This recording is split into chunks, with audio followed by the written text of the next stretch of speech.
Hey, welcome back to Trendwatch Explained. This is part. Today we're going to check out a little bit more technology, take a look at a couple side stories, dramatic vignettes. We're going to revisit the episode called Toys that we talked about in the last Trendwatch Explained. We're going to get a little bit more into some of the lore behind the machine. Anyway, glad you're back. Once again, there will be spoilers, and we'll link in the description as to which episodes will be spoiled. Let's go. ACC 85 kill vehicle asset overview. Slightly more ominous tone, at least to the intro. Here we're sort of diving into what these cars are all about. We've seen them before referred to as support vehicles, just kind of a generic 80s sedan. May or may not have loosely been based on my first car, 85 Honda Accord. Maybe not, but probably, yeah. Anyway, I think we first saw these in home distortion equipment, although I think I just referred to them there as just normal cars. The code in the corner is TRAC85AO. So this video is related to the TRs somehow, so you can sort of make a connection there. I always pictured these as a bit of a support system for the TRs. Again, in keeping with the theme of things aren't always as they appear. So similar in appearance to popular consumer models, and we're required to know the difference. Obviously, a trained observer would be able to distinguish between a popular consumer model and one of these autonomous support vehicles. Little numbers indicate the difference there. We see a POV, sort of monochromatic, simple HUD or FUI system. We zoom in on a little setting in the upper right, which is then toggled to the off position. Camera pulls back out, and we see that the dash that we've seen before disappears, suggesting that's not real or something. So just a nice simple After Effects 3D rendering, a little bit of rotation. We see that the display is on. There's some sort of radioactive symbol with everything's flashing, but so is the word armed. We almost get sort of a flight HUD overlay indicating that these things can fly. Extended range autonomous support. We get a little view of the inside of the car, which is definitely unfamiliar and empty. Just trying to make this as weird as possible on the inside.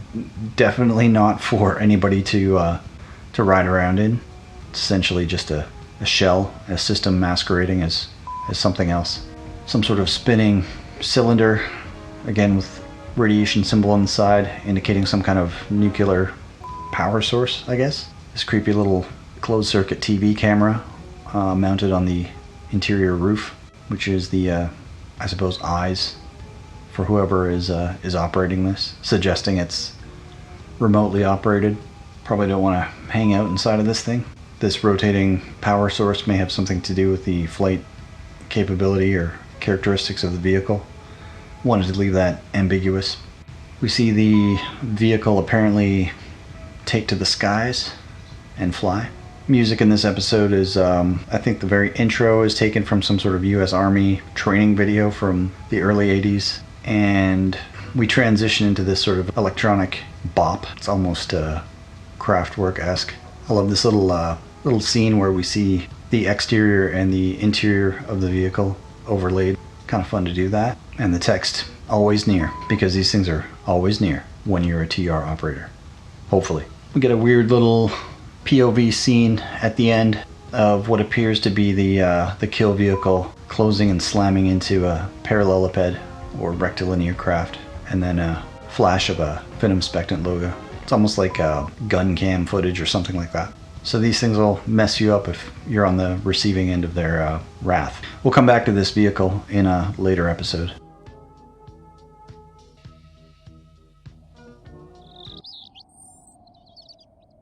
Episode 38, A Black Forest.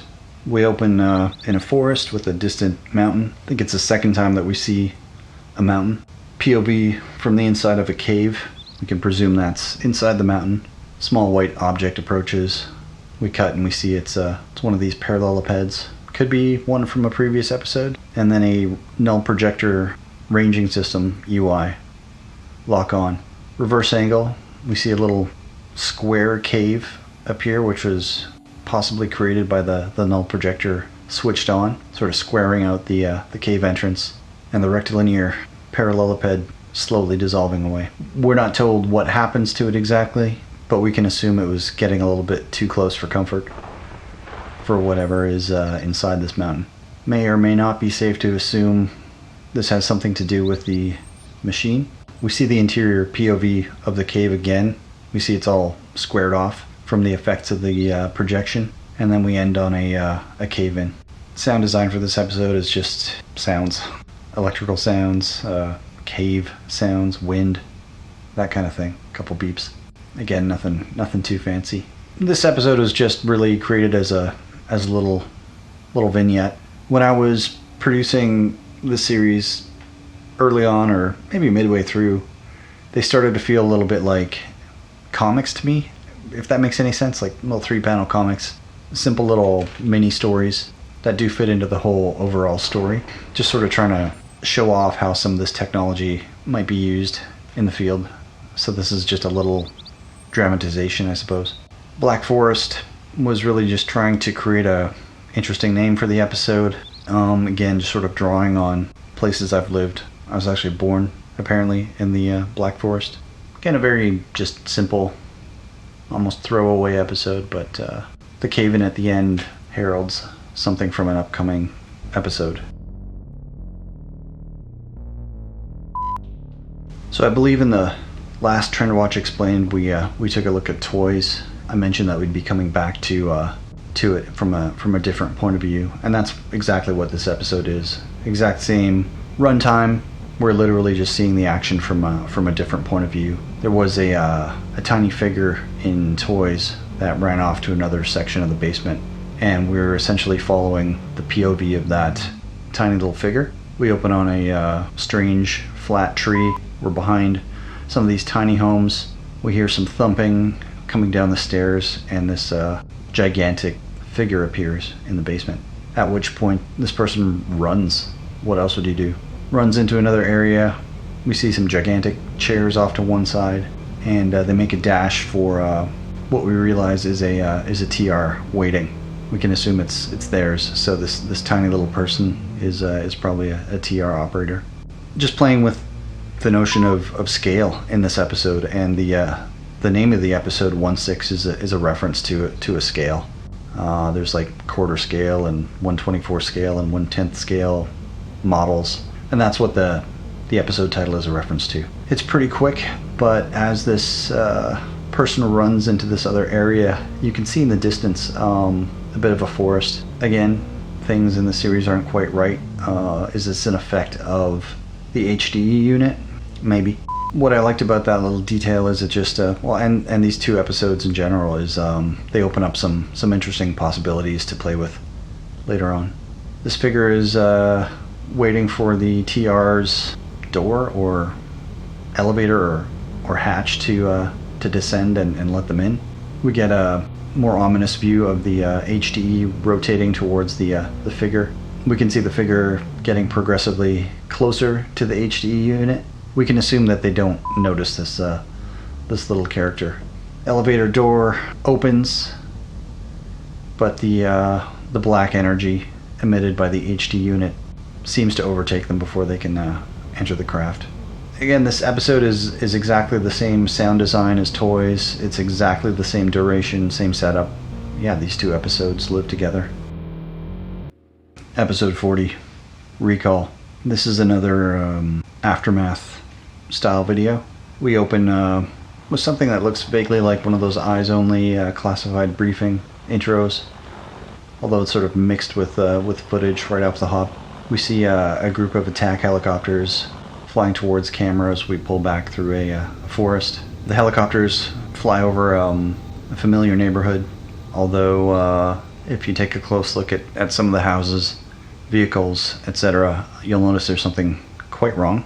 The idea here is that these HDE units malfunctioned and wreaked a little havoc in this neighborhood where some unsuspecting consumers were putting them to use. We see an interior display in one of the helicopters. This is clearly a fin-inspectant video, as indicated by the code in the corner. We also see some black areas. There seems to be a large pile of HDE equipment. I'm guessing folks began to realize these things were sort of screwing up their reality and wanted to get rid of them. And these measures apparently weren't quite enough. So somehow the military was sent in to check things out. So we see that display inside one of the choppers, and it looks like some orders are being displayed. Transposition authorized, get rid of it, implying that there was a mess here that needs to be cleaned up. We see a lot of distorted vehicles, really distorted homes, subsumed properties, houses merged into other houses, strange repetition. We then get a shot looking out the port side window of one of these helicopters, and the camera pushes outward as we orbit over this neighborhood. And then there's a switch. The overall color switches to green from red, and the camera pulls back, and I don't know if this is a match cut or what you call it, I'm not sure, but suddenly we're back inside of a lunar lander. The implication here is that this entire site, this neighborhood, this mess was sent to the moon, presumably using null projection technology to do that. The lander basically takes the place of the helicopter, continuing the surveillance of the damage. It's fuzzy black areas, oddly sized objects, this general wrongness, gigantic chair, gigantic HDE units, as the lander flies towards camera and out of frame. We go to black, but the episode ends with again a sort of poorly comped pile of HDEs set alight with the prompt dial 5. Obviously a reference to dangerous goods. Again, just trying to create like a little bit of a story here, a little bit of a vignette, building some of the mythology or storyline of this world in a weird way, as usual. It's kind of fun building these helicopters. I definitely didn't go about it the right way. I sort of challenged myself to do it with After Effects 3D, which definitely has its limitations, but I was pretty happy with the result. And I think the aesthetic overall fits in with other things that we've seen presented in a similar way in this series. So again, just going for something kind of freaky here. I suppose this maybe correlates with one of the sites on the Hudson Valley moon map. I'm not sure which one, but you be the judge.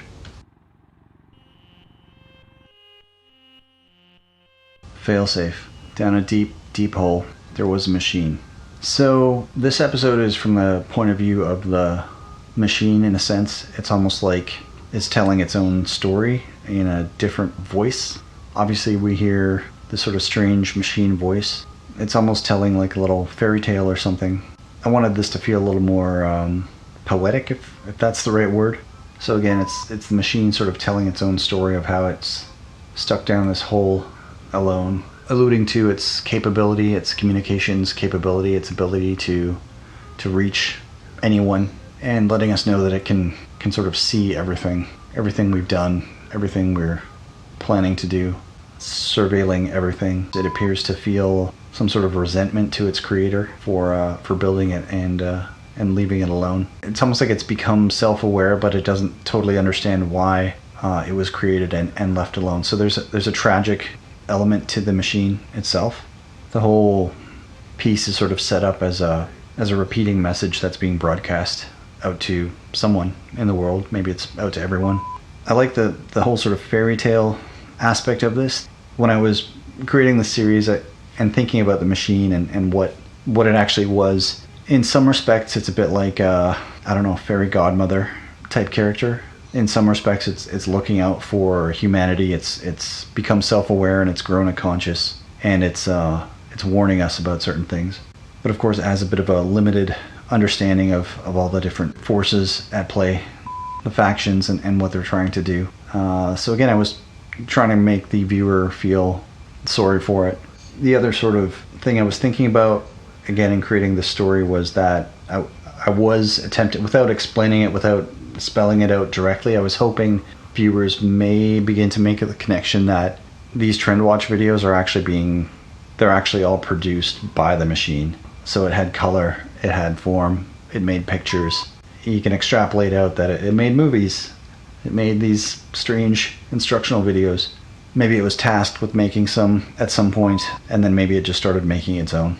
This is sort of a colorful episode, experimenting with different color palettes and different sort of graphic styles. There's some very sort of ultra simplified, really sort of pixelated versions of some things that we've seen. If you got a sharp eye, you might be able to understand what some of those things are. Black background, sort of a greenish monochrome look. Again, the setup is this repeating message, this sort of emergency broadcast, this sort of SOS in some respect. The music, just a very sort of synth arpeggio. I wanted a sad, empty feeling to it, repetitive, to sort of go along with the idea that this message is repeating. So I think this episode works on a lot of different levels, and I hope it did. And if you were picking up what I was trying to say with that without spelling it out, awesome. Just one more note about the title of the episode. So I chose failsafe because I was thinking about doomsday devices or underground bunkers or some sort of stopgap technology that's a bit of a check and balance against situations or forces or powers in the world. Essentially, the machine was created just as that. Hopefully something that can keep an eye on things and stop us from destroying ourselves.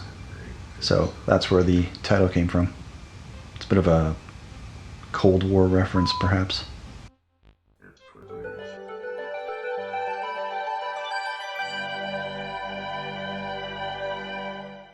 Excursion, episode 42. This is another little side story, departure or diversion from the main story. Clearly takes place in the back rooms. We open with what appears to be a TR stuck in the back rooms. My. Not sure how it got there. Maybe it was projected there. Who knows? Just kind of wanted to create a funny little, again, a vignette, keeping in that theme with just creating these fun little side stories for a few episodes. Anyway, we see the TR sort of clunking around, attempting to free itself from the situation, not having a lot of luck, a lot of creaking and banging, metallic noise, thumping. We see the interior of one of the corridors, and some kind of robot roll into view down the hall towards the cockpit. I think this is the first time we see this character or instance of this type of character. I don't really have a name for this thing either, although we sort of go into what they are and its origins a little bit later. So while we may have human operators on these TRs, yes, there's more than one. They can be staffed by these other mechanical entities. This character moves down the corridor towards the cockpit. We see this ghost face sort of emerge from a surface. So there may be a connection there with our ghost face guy from previous episodes. Situation doesn't look great. We see a hand begin to just extend from the body of this conveyance, this sort of awkward rectangular box that comprises the shell of this entity, and it reaches for a button with the tilde on it. We hear a sustained tone, the tilde flashes. We transition to a shot of some generic backrooms looking wall segments, a flash, a sound, and the frame is overtaken by what we can assume to be an explosion of some kind. The thinking behind this episode is it's a TR stuck in the back rooms. This is a bad situation. Whoever or whatever is operating this craft realizes this is non-survivable. So it destroys the craft on its own volition, theoretically blowing up the drive system, which we know is some sort of nuclear technology. And the term excursion is taken from I guess that field, where certain forms of nuclear accidents are referred to as excursions. sort of sudden criticality and an escape of a massive amount of neutrons. So this is some sort of small-scale nuclear detonation, if you will. Folks were asking me if, or wondering if, did it destroy the back rooms? Of course not. No. I think the back rooms are probably tougher to kill than that. So anyway, just kind of a fun side episode vignette. Doesn't really connect to the main storyline or anything like that, but hope people enjoyed it.